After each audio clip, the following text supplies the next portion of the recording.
ರಾಜ್ಯ ರಾಜಕೀಯದಲ್ಲಿ honey trap ಭಾರಿ ಸಂಚಲನವನ್ನೇ ಸೃಷ್ಟಿಸಿದೆ. ವಿಧಾನಸಭೆಯ ಅಧಿವೇಶನದಲ್ಲಿ ಬಿಜೆಪಿ ಶಾಸಕ ಯತ್ನಾಳ್ ಒಂದು ರಹಸ್ಯ ಬಯಲು ಮಾಡಿದ್ರೆ, ಕಾಂಗ್ರೆಸ್ನ ಸಹಕಾರ ಸಚಿವ ಕೆಎನ್ ರಾಜಣ್ಣ ರಹಸ್ಯಗಳ ಸರಮಾಲೆಯನ್ನೇ ಬಯಲಿಗೆಳೆದಿದ್ದಾರೆ. ಬಿಜೆಪಿ ಶಾಸಕ ಯತ್ನಾಳ್ ಕೆಎನ್ ರಾಜಣ್ಣರ ಮೇಲೆ ಹನಿ ಟ್ರ್ಯಾಪ್ಗೆ ಯತ್ನ ನಡೆದಿದೆ ಅಂತ ಆರೋಪಿಸಿದ್ರು.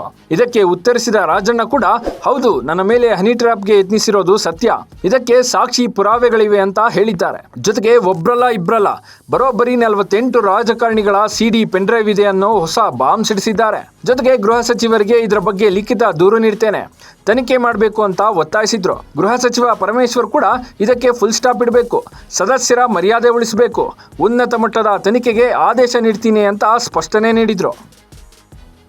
ಸನ್ಮಾನ್ಯ ಬಸವರಾಜ ಪಾಟೀಲ್ ಯತ್ನಾಳ್ ಅವರು ನನ್ನ ಹೆಸರನ್ನ ಪ್ರಸ್ತಾಪ ಮಾಡಿರೋದ್ರಿಂದ ನಾನು ಅದಕ್ಕೆ ಕ್ಲಾರಿಫಿಕೇಶನ್ ಕೊಡ್ತಕ್ಕಂಥದ್ದು ಅದು ವಾಸ್ತವಾಂಶವನ್ನು ತಿಳಿಸುತ್ತೆ. ಚರ್ಚೆ ಇದೆ, ಬೇಡ. ನನ್ನ ಹೆಸರು ಅವರಲ್ಲಿ ಚರ್ಚೆ ಮಾಡಬೇಡಿ. ಹೇಳಿ 24 ಜನ ಸಂಬಂಧಪಟ್ಟಿದ್ದು ಯಾರು ಅಂತ ಗೊತ್ತಾಗ್ತಾ ಇಲ್ಲ. ಏನ್ ಹೇಳಿ? ಕೆಲವೊಂದು ರಾಜಕೀಯ ಪಕ್ಷದಲ್ಲಿರುವಂತವರು ಭವಿಷ್ಯ ಸಲುವಾಗಿ ತಮ್ಮ ಆಯ್ತು ಮಾತಾಡ್ಲಿ. ಅವರ ಕುಟುಂಬದ ಭವಿಷ್ಯ ಸಲುವಾಗಿ ಅವ್ರ ಮುಂದಿನ ಮುಖ್ಯಮಂತ್ರಿ ಆಗ್ಬೇಕು. ಅನಗತ್ಯವಾಗಿ ಮಾತಾಡಬೇಡಿ. ಅವ್ರ ಉತ್ತರ ಕೊಡ್ತಾರೆ, ನೋಡುವ ಮಾತಾಡಿ ಕೂತ್ಕೊ. ಆಯ್ತು, ರಾಜಣ್ಣ ಅವರ ಮೇಲೆ ನಾಳೆ ಮತ್ತೊಬ್ಬರ ಮೇಲೆ ಅದಕ್ಕೆ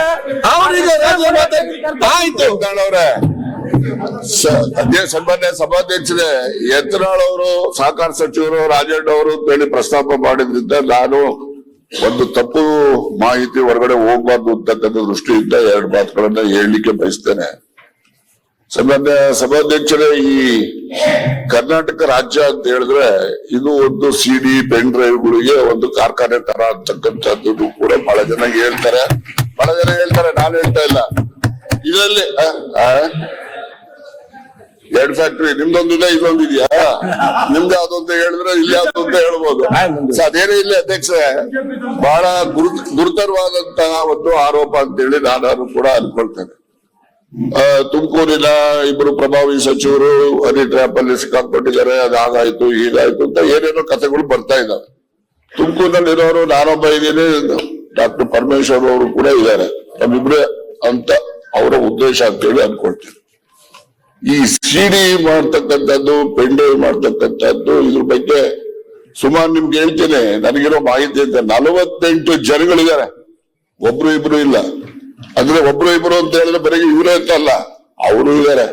ಆದ್ರೆ ಇವೆಲ್ಲ ಬಹಳಷ್ಟು ಜನ ನ್ಯಾಯಾಲಯಗಳಲ್ಲಿ ಇದನ್ನ ಬಹಿರಂಗ ಮಾಡಬಾರ್ದು ಅಂತಕ್ಕಂಥದ್ದು ಸ್ಟೇ ತಗೊಂಡಿರ್ತಕ್ಕಂಥದ್ದು, ಅಲ್ಲೂ ಕೂತವ್ರೆ ಇಲ್ಲೂ ಕೂತವ್ರೆ, ಆ ಪ್ರಶ್ನೆ ಬೇರೆ. ಇದರಲ್ಲಿ ಬರೀ ನಮ್ಮ ರಾಜ್ಯಕ್ಕೆ ಸೀಮಿತ ಆಗಿಲ್ಲ ಅಧ್ಯಕ್ಷರೇ, ಇದು ರಾಷ್ಟ್ರ ಮಟ್ಟದ ಎಲ್ಲಾ ಪಕ್ಷದಲ್ಲಿರ್ತಕ್ಕಂಥ ಮುಖಂಡಗಳು ಹನಿ ಟ್ರ್ಯಾಪ್ನ ಪೆನ್ ಡ್ರೈವ್ಗಳು ಕೂಡ ಇದಾವೆ.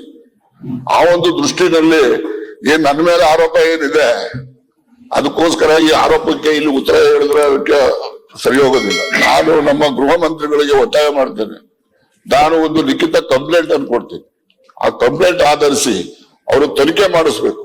ಇದರಲ್ಲಿ ಯಾರೆಲ್ಲ ಪ್ರೊಡ್ಯೂಸರ್ಸ್ ಇದ್ದಾರೆ, ಡೈರೆಕ್ಟರ್ಸ್ ಯಾರ್ಯಾರಿದ್ದಾರೆ, ಇವೆಲ್ಲವೂ ಕೂಡ ಹೊರಗಡೆ ಬರ್ಲಿ, ಜನಗಳು ಗೊತ್ತಾಗ್ಲಿ. ಆಕ್ಟರ್ಸ್ಗಳು ಯಾರ್ಯಾರು,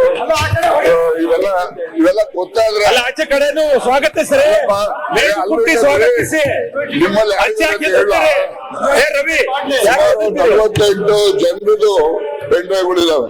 ಇಲ್ಲಿಯವರು ಇದಾರೆ, ಅಲ್ಲಿಯವರು ಇದಾರೆ. ರಾಜ್ಯ ಮಟ್ಟದಲ್ಲ, ರಾಷ್ಟ್ರ ಮಟ್ಟದಲ್ಲಿ ಇರ್ತಕ್ಕಂಥ ಎಲ್ಲಾ ಪಕ್ಷದ ಮುಖಂಡರು ಕೂಡ ಇದಾವೆ. ಅದರಿಂದ ಇದೊಂದು ಪಿಡುಗು. ಇದು ಸುಮ್ಮನೆ ಯಾರೋ ಒಬ್ರು ಮಾಡಿದ್ರೆ ಎಲ್ರಿಗೂ ಕೂಡ ಅನ್ವಯ ಆಗುವ ರೀತಿಯಲ್ಲಿ ಅದನ್ನ ಆರೋಪ ಮಾಡ್ತಕ್ಕಂಥದ್ದು ನಿಲ್ಬೇಕು. ಜನರುಗಳಿಗೆ ಏನು ಸಾರ್ವಜನಿಕ ಜೀವನದಲ್ಲಿ ಇರ್ತಕ್ಕಂಥವ್ರಿಗೆ ಹೊರಗಡೆ ಗೌರವ ಬರಬೇಕು, ಆ ರೀತಿ ಆಗ್ಬೇಕು ಅಂತಕ್ಕಂಥ ಉದ್ದೇಶದಿಂದ ನಾನು ಗೃಹ ಮಂತ್ರಿಗಳಿಗೆ ಒತ್ತಾಯ ಮಾಡ್ತಕ್ಕಂಥದ್ದು. ನಾನು ಲಿಖಿತ ಕಂಪ್ಲೇಂಟ್ ಅನ್ನು ಕೊಡ್ತೇನೆ. ಅದ್ರ ಮೇಲೆ ಅವರು ಸೂಕ್ತವಾಗಿ ತನಿಖೆ ಮಾಡಿಸಿ ಯಾರೆಲ್ಲ ಇದ್ದಾರೆ, ಅವ್ರು ಯಾರೇ ಇರ್ಲಿ, ಅದು ಎಲ್ಲವನ್ನೂ ಕೂಡ ಸಾರ್ವಜನಿಕರಿಗೆ ಬಹಿರಂಗ ಆಗ್ಬೇಕು. ಸುಮ್ನೆ ಪಾಪ ಈ ರೇವಣ್ಣವರು ಅವ್ರದ್ದು, ಅವರ ಇನ್ನೊಂದು ಕುಟುಂಬದ್ದು ಇವೆಲ್ಲ ಬರ್ತವೆ. ಈಗ ನನ್ನ ಮೇಲೂ ಕೂಡ ಅಟೆಂಪ್ಟ್ ಮಾಡಿದ್ದಾರೆ ಅಂತಕ್ಕಂಥದ್ದಕ್ಕೆ ಪುರಾವೆಗಳನ್ನು ಇಟ್ಕೊಂಡಿದ್ದೀನಿ ನಾನು. ಅದ್ರ ಬಗ್ಗೆ ದೂರನ್ನ ಕೊಡ್ತೇನೆ. ಅದಕ್ಕೆ ಗೃಹ ಮಂತ್ರಿಗಳು ಒಂದು ವಿಶೇಷವಾದ ತನಿಖೆಯನ್ನ ಮಾಡಿಸಿ ಯಾರೆಲ್ಲ ಇದ್ದಾರೆ ಅವನ್ನೆಲ್ಲ ಕೂಡ ಬಹಿರಂಗ ಮಾಡಬೇಕು ಅಂತಕ್ಕಂಥದ್ದು ನನ್ನ ಒತ್ತಾಯ. ಇಡೀ ದೇಶದಲ್ಲಿ ಬಹಳ ಗೌರವವನ್ನು ಸಂಪಾದನೆ ಮಾಡಿರ್ತಕ್ಕಂಥದ್ದು ಈ ಸದನದ ಸದಸ್ಯರು. ಬಹಳ ನಮ್ಮ ತಂದೆಯವರು ಕೂಡ 52ರಲ್ಲಿ ಮೇಲ್ಮನೆಯ ಸದಸ್ಯರಾಗಿದ್ರು.